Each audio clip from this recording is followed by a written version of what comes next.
Bangladesh. Nestled in South Asia next to the Bay of Bengal, almost completely encircled by India, and not far from Nepal, Bhutan, and China. It is a nation once celebrated as the rising star in the global south.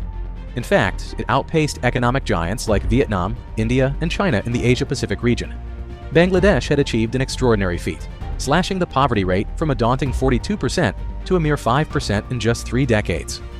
Propelled by a booming garment industry, GDP per capita skyrocketed from $455 in 2004 to $2,551 by 2023. The world watched in awe as Bangladesh was lauded for what many dubbed the economic miracle. But hold on tight, because this success story is about to take a dramatic turn.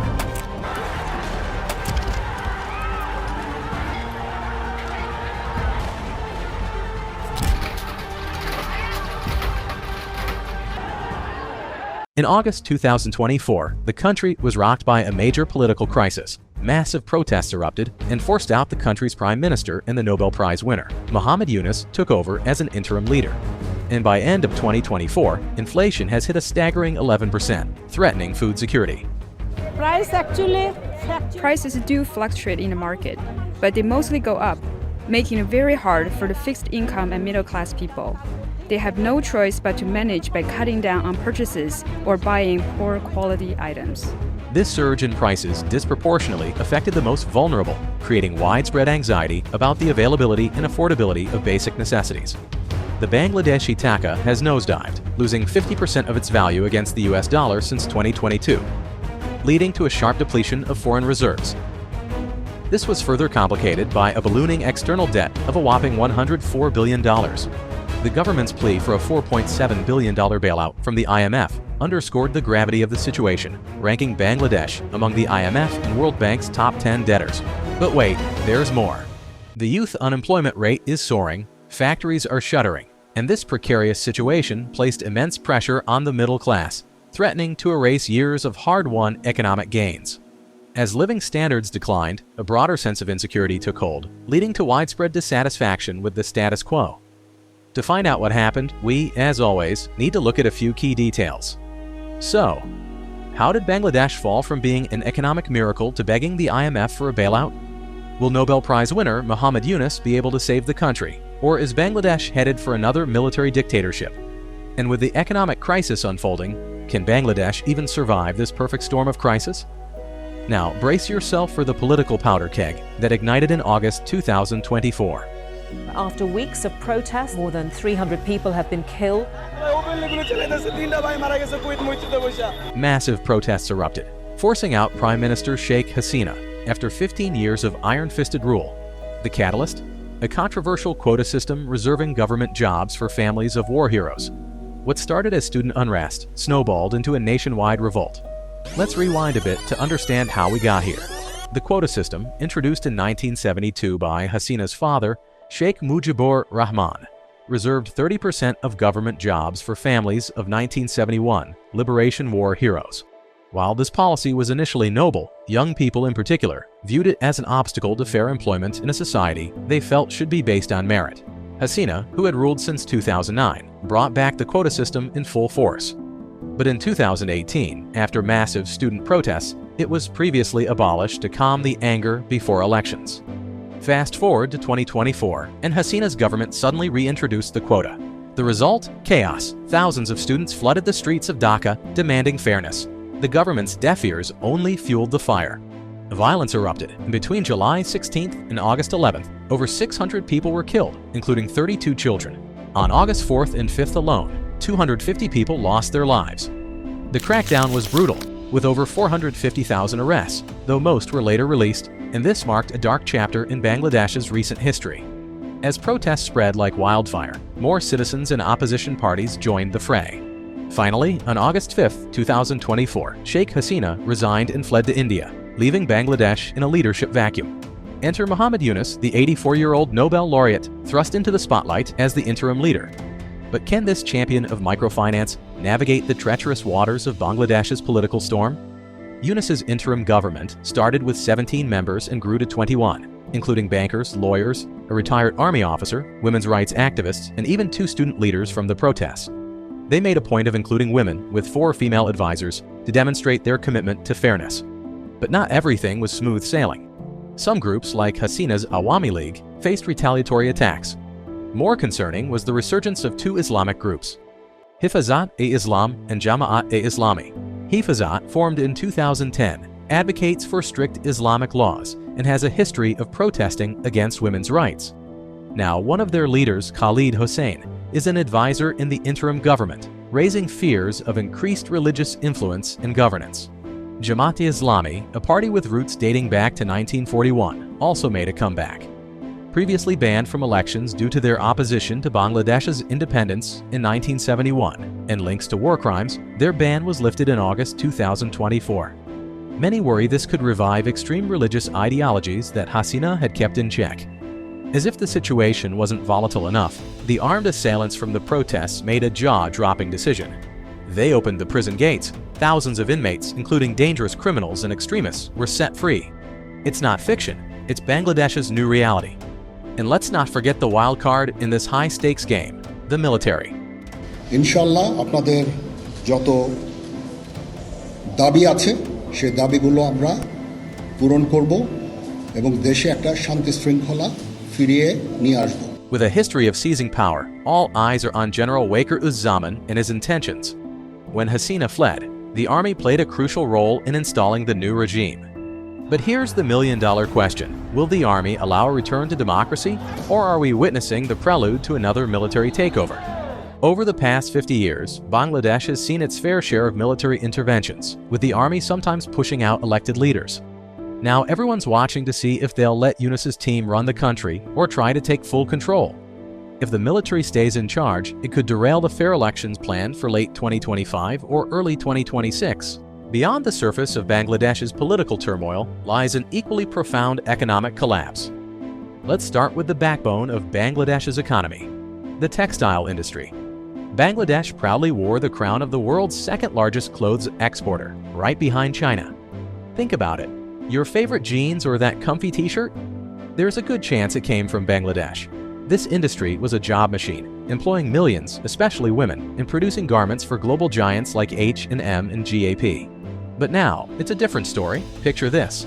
170 major textile factories have shuttered their operations, including 23 owned by the giant Beximco Group, robbing 40,000 workers of their livelihoods and their families, going hungry. Why? A combination of the energy crisis, which we will explain in a bit, slowing global demand, and of course the political unrest causing disruptions to the linchpin industry. Adding fuel to the fire, Salman F. Rahman, the owner of Beximco and former advisor to Prime Minister Hasina, was in jail from August 2024. Talk about a domino effect. Now here's why this matters. About 80% of Bangladesh's exports come from textiles. With factories closing left and right, Bangladesh is struggling to keep its place in the global market. The resulting drop in textile exports, coupled with increased imports, worsened the balance of trade deficit and triggered a deepening currency crisis, which again, we will explain later. Remember the energy crisis that was mentioned earlier? Bangladesh did an incredible job boosting electricity access from a mere 14% of the population to a whopping 99% since 1991. Impressive, right? Well, here comes the plot twist. The country's growth has been powered mainly by natural gas. But as far back as 2014, alarm bells were ringing. Bangladesh needed about 3,200 million cubic feet of gas daily, but could only supply 2,700. That's a 500 million cubic feet shortage every single day. Then came the perfect storm. In 2021, natural gas prices shot up. Bangladesh had to import 22% more gas than the year before, the biggest increase in Asia. And just when they thought it couldn't get worse, Russia invaded Ukraine in 2022, sending gas prices soaring. Crude oil topped $100 a barrel, while the open market LNG price rose more than sixfold to $38 a unit. The government stopped buying LNG, affecting the gas supply to power plants and leading to the power crisis. The government's solution? Daily 4-hour gas rationing, cutting off supply to factories and power plants. Imagine running a business with unpredictable power cuts. Here's the kicker: 98% of Bangladesh's energy comes from fossil fuels. Clean energy? Less than 2%. It's like putting all your eggs in one very fragile basket. The result? Blackouts lasting 10 to 12 hours a day in 2022 and 2023. The government's attempt to save cash by raising fuel prices by 50% in 2023 backfired spectacularly. Everything got more expensive. Food, clothes, you name it. Inflation peaked at 11%, straining Bangladeshis' wallets to afford basic necessities like rice, rent, and transportation.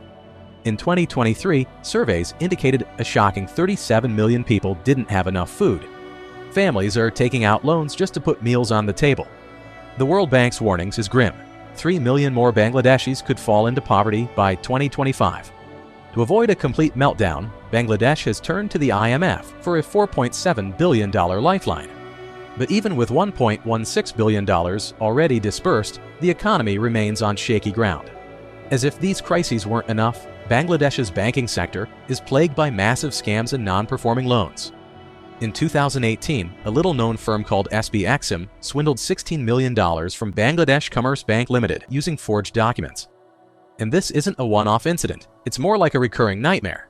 The central bank claimed in 2019 that the total amount of defaulted loans was $11 billion. But hold on to your hats because the IMF says it's more than double that. Why the discrepancy?